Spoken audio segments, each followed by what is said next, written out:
Tory MP Nadeem Zahawi has a lot of money, but he could soon gain the power to match it because he's potentially in line to become chair of The Telegraph, the political opinion setters for middle class and indeed upper class Tories. The Telegraph is currently owned by the Barclay family, but its Bermuda registered holding company has been in receivership since June.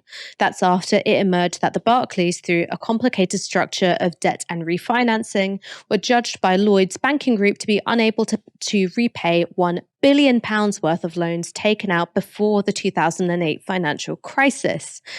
The Daily and the Sunday Telegraph and the Spectator magazine were all set to be put up for sale to repay the Barclays' debts. But now it seems the Barclay family are fighting back. Zahawi is reportedly acting as a middleman for the Barclays, who have apparently been trying to raise the funds from investors in the United Arab Emirates in order to regain control of the media group. The Times write this. The involvement of Zahawi, former chairman of the Conservative Party, may prove controversial. One source has said that Zahawi, a serving MP, will be made chairman of the newspaper group in the event that the Barclay family's bid was successful. It has also been claimed that he would receive a fee for having helped secure the Middle Eastern financing. A senior role at The Telegraph would give Zahawi influence over the debate about the future of the Conservative Party, which will intensify as an election nears, an unwelcome prospect for Rishi Sunak, who sacked him as party chairman this year. Sam, this would be pretty big if a serving and pretty senior Tory MP became chair of a media group like this. What would this mean for Nadeem Zahawi in terms of power and influence? I think extraordinary influence. I can't really think of a precedent like this before. You've got Boris Johnson bumbling away on the peripheries of the Daily Mail and, various MPs being presenters at GB News, for example. But like you say, a recent Chancellor, very wealthy Member of Parliament, to be the chairman of a newspaper group, an influential newspaper group that really sets the tempo of the political agenda, or one of the newspapers that sets the political agenda of the likes of the BBC, for example, and the big broadcasters. He would act as, you'd think, a conduit, really, from between the ownership and the editorial board, which is a really extraordinary position to be in. But you'd have to say a sort of an unadulterated epitomization of what has happened to our media over the past few years, which is the blurring of those boundaries between politics and journalism, and many right-wing newspapers becoming mouthpieces for certain reactionary campaigns. And this would just formalise the process, really. But yeah, uncharted territory. I mean, I just want to ask you as well about the Middle Eastern investment that Zahawi is trying to secure from investors based in the United Arab Emirates.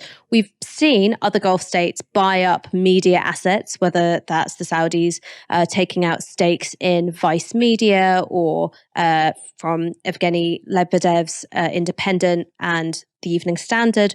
Do you think that this is the UAE trying to kind of catch up with the Saudis in that regard? Yeah, definitely.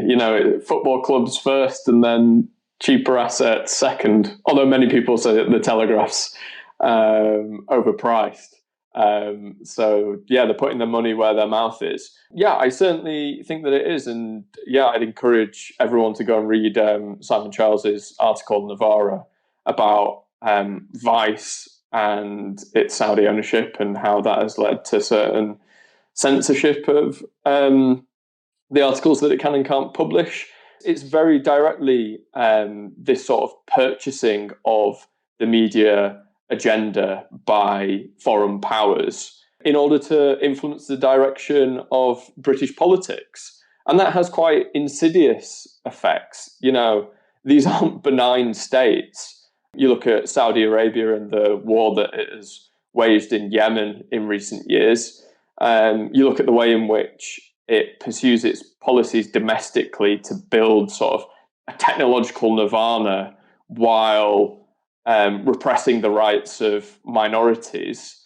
And these are essentially authoritarian states that have stakes in our media outlets and therefore have great influence over the policies of the incumbent government. And I think in terms of foreign policy, while the Tory party likes to talk a lot about China and the insidious effects of that regime, I think it should be looking over to the likes of the UAE and Saudi Arabia as well. But it's probably too caught up in the cash, to be honest. The offer that the Barclays and their co-investors are putting forward to settle their roughly £1 billion worth of debts owed to Lloyds is £600 million, a hefty discount if it goes through.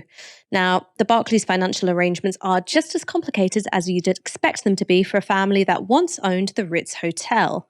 There are shell companies within shell companies registered in exotic locations like Bermuda, the British Virgin Islands, and, less exotically, Jersey. In need of a middleman with expertise in creative financial strategies, they really couldn't have done better than Zahawi. Back in January, he was sacked as Conservative Party chair for breaching the ministerial code. That was after it emerged that he'd failed to disclose an HMRC investigation into his financial dealings when Boris Johnson appointed him literal Chancellor of the Exchequer last summer.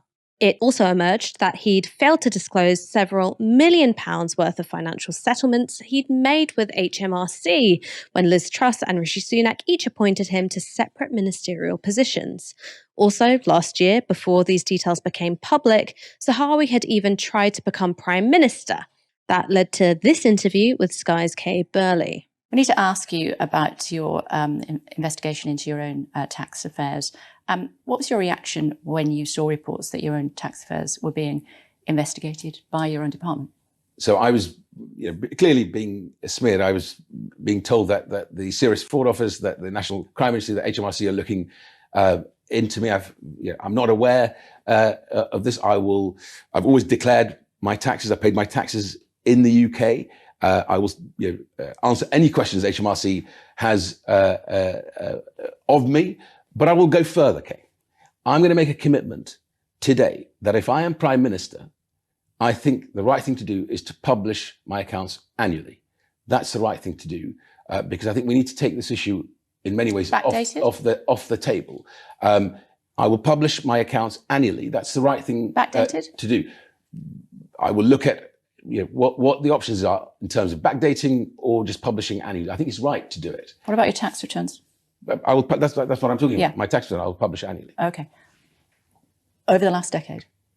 Well, if I'm Prime Minister, I will publish them going forward. I don't think being retrospective is right. I was in business before. I came out of that. Of course, I'm now in politics. I was being smeared.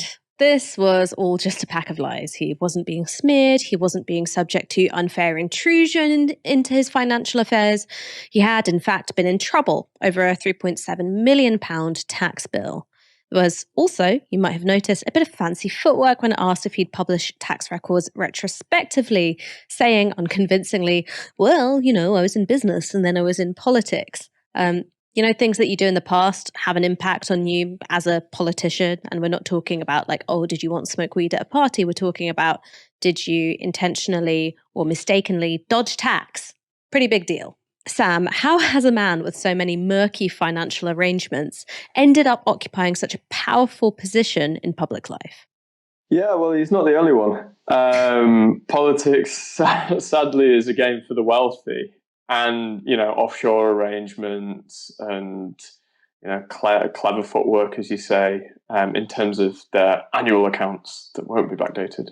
That's what they're told to do. That's what these wealthy people are advised by their smart accountants, is to play these games. It's a depressing state of politics, to be honest. I think it's very well known in the Westminster Village that you have to be extraordinarily wealthy now to gain access to Parliament. You have to give up your career effectively to campaign for a selection contest. You've often got to spend thousands of pounds of your own money to advertise to local members and then to resource yourself in terms of when you've won the party selection process. And yet nothing has really been done about it to enable ordinary people with meaningful, practical experience in, the likes of energy, healthcare, teaching, to enter high politics. And so you've got a situation in which Nadeem Zahawi with a property empire, who's been investigated by HMRC, can become Chancellor of the Exchequer. And Rishi Sunak, of non-dom status fame, can become Chancellor and then Prime Minister. And Boris Johnson, whose ultimate ambition is to make as much money as possible in as short a period of time, he can become Prime Minister and then a columnist at the Daily Mail. I think this just shows the institutional wealth that is now caught up in British politics, particularly in the Conservative Party.